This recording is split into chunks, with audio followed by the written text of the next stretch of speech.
దేశంలో మహిళల సాధికారతకు కృషి చేస్తున్న ఏకైక పార్టీ కాంగ్రెస్ మాత్రమేనని, మహిళలకు రిజర్వేషన్ కల్పించడానికి కాంగ్రెస్ అగ్రనేతలు సోనియా, రాహుల్ గాంధీ, ప్రియాంక గాంధీ ఎల్లప్పుడూ అనుకూలమేనని కాంగ్రెస్ రాజమండ్రి అర్బన్ జిల్లా అధ్యక్షుడు బాలేపల్లి మురళీధర్ అన్నారు.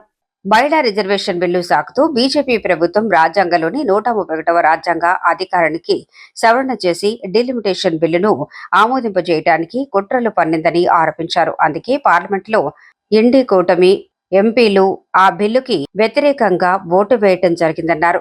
స్థానిక మున్సిపల్ కాలనీ కాంగ్రెస్ పార్టీ కార్యాలయంలో గురువారం జరిగిన మీడియా సమావేశంలో బాలేపల్లితో పాటు పీసీసీ ఉపాధ్యక్షుడు ఎస్ మార్టిన్ లూథర్, మహిళా కాంగ్రెస్ జిల్లా అధ్యక్షురాలు మోతా శారద, నిడదవోలు కోఆర్డినేటర్ మేడవరపు భద్రంధర తదితరులు మాట్లాడారు.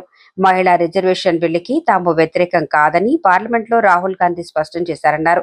బీజేపీ మాత్రం మహిళా రిజర్వేషన్ బిల్లును కాంగ్రెస్ అడ్డుకుందని దుష్ప్రచారం చేయటం దారుణమన్నారు. దగ్గుపాటి పురంధరేశ్వరి కాంగ్రెస్ పార్టీ అగ్రనేతలపై చేసిన విమర్శలను వారు తీవ్రంగా ఖండించారు. కాంగ్రెస్ నాయకులు రాజశేఖర్, సింధియా రాణి, దేవతా సుధాకర్, తాడి సూరిబాబు, గుండ్రపు యేసు, కొల్లి చిన్న, బర్రె సుబ్రహ్మణ్యం, ఎండి ఆలీ, మురళీకృష్ణ, నిల్లా వీర్రాజు, యాళ్ల వీరభద్రరావు, లలిత, సుధాకర్ తదితరులు పాల్గొన్నారు.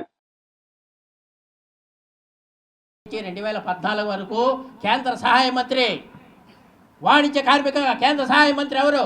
పురంధేశ్వరి. ఈ అమ్మ నువ్వేం చేసావు తల్లి ఆ రోజు పార్లమెంట్లో? మరి నువ్వు ఇవాళ కాంగ్రెస్ పార్టీని విమర్శిస్తావా?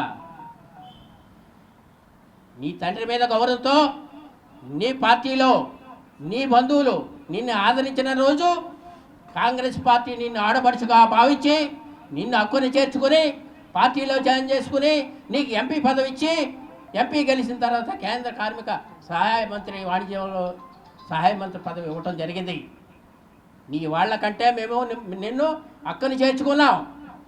అటువంటి నువ్వు ఇవాళ కాంగ్రెస్ పార్టీ మీద మా అధినాయకురాలైనటువంటి సోనియా గాంధీ పైన అభాండాలు వేయాలని ప్రయత్నిస్తావా?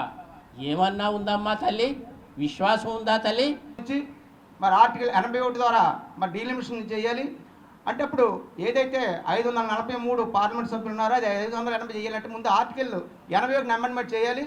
తదుపరి నియోజకవర్గాల పునరుజ్జీవనం జరగాలంటే మరి ఆర్టికల్ 334 ప్రకారం ఈ కార్యక్రమాలన్నీ చేయాలి.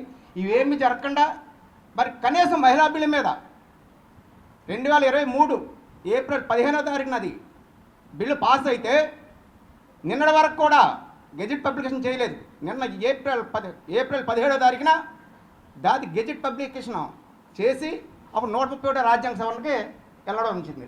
ఈరోజు ప్రతిపక్షాల ఏదైతే మా ఇండియా కూటమి ప్రజలు ఉన్నారో మా ఇండియా కూటమి నాయకులు ఒక కృషిపడితంగా ఈరోజు మహిళా బిల్లుకి ఒక చట్టబద్ధత వచ్చింది. మన 17వ తారీఖున గెజిట్ పబ్లికేషన్ అయ్యింది. ఈవేళ మహిళలకి 33% కూడా 80% ఇంప్లిమెంట్ అయ్యేలాగా మరి ఇలా ఇండియా కూటమి నాయకులు తీసుకొచ్చారు. వారికి ప్రత్యేకించి మరి కాంగ్రెస్ పార్టీ దేశ ప్రజలందరూ కూడా చెప్తున్నాను. నేను పురంధేశ్వరి గారిని ఒకటి సూటిగా ప్రశ్నిస్తూ ఉన్నాను. అమ్మా, ఎన్టీ రామారావు గారు పెట్టినటువంటి పార్టీ, మీ తండ్రి గారు అయినటువంటి ఎన్టీ రామారావు గారు పెట్టినటువంటి పార్టీలతో మరి చంద్రబాబు నాయుడు గారు మిమ్మల్ని చేర్చుకోకపోతే కాంగ్రెస్ పార్టీ మిమ్మల్ని ఆదరించి 10 సంవత్సరాలు కేంద్ర మంత్రిని చేసింది. ఆ విషయం మరి మీరు మర్చిపోయారేమో. జడ్పీటీసీలు కానివ్వండి, ఎంపీటీసీలు కానివ్వండి, పంచాయతీ ప్రెసిడెంట్లు కానివ్వండి, ఒక మెంబర్షిప్ కూడా మరి ఎమ్మెల్సీలు కూడా కాంగ్రెస్ ప్రభుత్వంలోనే చేసింది. రాజశేఖర రెడ్డి గారి హయాంలో కూడా చాలామంది మహిళలకి రిజర్వేషన్ ఇచ్చి ఆయన మరి ఎన్నో పదవులు అంటగట్టారు, ఎన్నో పదవులు ఇచ్చారు. అలాంటి మహోన్నతమైనటువంటి మరి సోనియా గాంధీ గారిని కూడా మీరు బూచీ కింద చూపిస్తున్నారు. ఇది మరి చాలా విరుద్ధమైనటువంటి సంగతి.